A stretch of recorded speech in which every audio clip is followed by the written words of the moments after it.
l'Allemagne a rompu les liens avec Rome dans le passé et est en train de répéter cette histoire. Cette nouvelle phase a commencé avec la voie synodale allemande en 2019, et a récemment été rejointe par le schisme des femmes des deux principales organisations féminines catholiques du pays. Ces femmes veulent cesser de s'identifier comme catholiques, mais en même temps, elles veulent continuer à faire partie de l'Église catholique universelle. Cependant, elles travaillent à la création d'une nouvelle Église avec une moralité, une structure et une autorité différentes. Pendant des années, le Vatican a essayé d'éviter ce schisme, mais la séparation doctrinale devient de plus en plus évidente. Rejoignez-nous pour comprendre comment et pourquoi les femmes catholiques allemandes se distancient de l'Église catholique universelle, ainsi que le risque de voir ce phénomène s'étendre à d'autres pays. Le protestantisme est né en Allemagne avec la rupture de Luther, mais aujourd'hui le processus est plus subtil.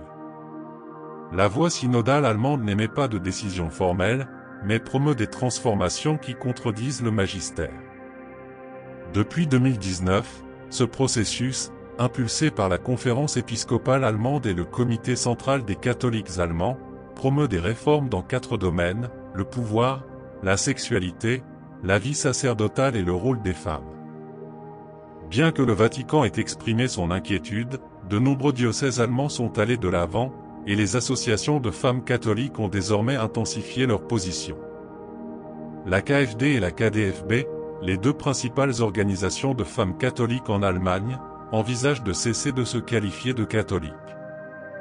Elles affirment que le terme ne reflète plus leurs valeurs et leur vision de l'Église, et qu'il est chargé de connotations négatives, en particulier son association avec le cléricalisme, la hiérarchie masculine et les scandales d'abus sexuels.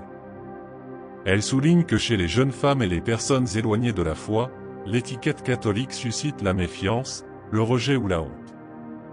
En outre, elles expliquent que le maintien de ce nom limite leur capacité de collaboration écuménique et sociale, alors qu'elles cherchent à s'ouvrir à des femmes d'autres confessions ou sans affiliation religieuse, sur la base de valeurs communes telles que l'égalité, l'inclusion, la justice et la durabilité.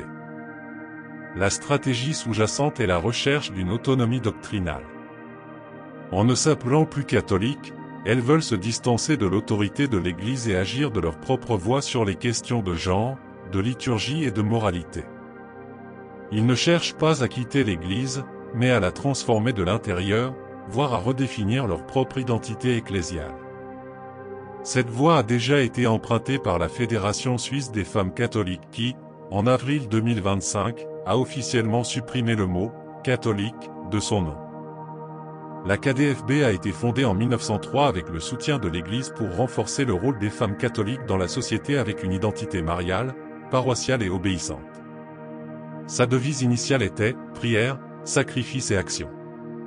Pour sa part, le KfD est apparu comme un réseau de communautés féminines dans les paroisses, se concentrant sur la vie sacramentelle, la prière du rosaire, les œuvres de miséricorde et le soutien au clergé. Ces organisations étaient clairement subordonnées à la doctrine et orientées vers une vie pieuse, mais cela a changé après le Concile Vatican II. Dans les années 1970 et 1980, influencées par les courants théologiques féministes, elles ont commencé à adopter des positions plus idéologiques, changeant de langage et se concentrant sur les droits, les structures de pouvoir et la réinterprétation doctrinale. Ils abandonnent la centralité des sacrements et publient des documents sur la nécessité de réformer le langage de l'Église, appellent à l'ordination des femmes et acquièrent une présence politique tant à l'intérieur qu'à l'extérieur de l'Église. Aujourd'hui, bien qu'elles conservent leur nom historique, leurs réseaux paroissiaux et leur financement, elles ne sont plus ce qu'elles étaient. Un changement clair qui témoigne de la transformation doctrinale et le langage. Depuis des années, la KfD et la KdFB publient des documents liturgiques pour la prière et l'enseignement théologique en utilisant un langage inclusif ou féminisé. Ils ne parlent plus de « Dieu le Père », mais de « Dieu la Mère et le Père ». La figure de la déesse vivifiante, la Mère divine, est également mise en avant dans les manuels de prière utilisés lors des célébrations du KfD. Le Saint-Esprit est désigné comme le « Saint-Esprit » féminin, et certaines réinterprétations trinitaires parlent du « Créateur », du « Médiateur » et de « Elle, inspirateur ». Dans les célébrations officielles, telles que la Journée des femmes prédicatrices ou les Journées écuméniques des femmes, des images de la Divine Sophia ont été utilisées à la place du Saint-Esprit. En outre, Les hymnes traditionnels sont remplacés par des versions réécrites qui suppriment les références au Fils de Dieu ou à Jésus-Christ, au profit d'expressions symboliques neutres ou féministes. En 2023, le KDFB a publié un dossier intitulé « Nommer Dieu différemment », qui affirmait que le langage patriarcal empêchait les femmes de faire une pleine expérience du divin et devait être reformulé. L'un des épisodes les plus perturbants s'est produit en mai 2025, lorsque le KFD a organisé, pour la 4e année consécutive, la « Journée des prêcheurs », au cours de laquelle des femmes laïques ont prêché pendant la liturgie, y compris l'homélie de la messe, ce qui est expressément interdit par le droit canonique. Cet événement a eu lieu dans plus de 100 paroisses, où des femmes ont pris l'ambon, interprété l'évangile, fait de l'exégèse et proposé de nouvelles lectures de la parole. Le KFD a présenté cette action comme un moyen de pousser à la mise en œuvre des résolutions synodales reconnaissant le droit des femmes à prêcher. Elles ne cherchent pas une rupture ouverte, mais une transformation interne et persistante. Ces associations n'abandonnent pas l'Église, mais la redéfinissent de l'intérieur. Elles ne renoncent ni à leur siège, ni à leur reconnaissance institutionnelle, ni à leur fonds. Elles continuent à être invitées à des événements officiels, à recevoir des subventions de l'État et à siéger dans des comités diocésains. Le Vatican a déjà mis en garde contre ce modèle d'église parallèle qui maintient des formes extérieures mais promeut des doctrines contraires. Ce type de schisme n'a plus besoin d'être déclaré, il est établi par l'accumulation de faits, de changements dans la liturgie, le langage, les symboles et les structures. Les associations KFD et KDFB ont exprimé leur soutien aux réformes discutées dans la voie synodale, qui comprennent l'ordination des femmes au diaconat et à la prêtrise, l'abolition du célibat obligatoire pour permettre aux prêtres mariés, la bénédiction des couples homosexuels dans les cérémonies liturgiques et un gouvernement paroissial partagé par des hommes et des femmes laïques dans des fonctions traditionnellement réservées aux prêtres. Ils promeuvent également une nouvelle théologie morale qui relativise le péché, la doctrine de la sexualité et le rôle de l'autorité ecclésiale. Sous le précédent pontificat, le Vatican a émis plusieurs avertissements.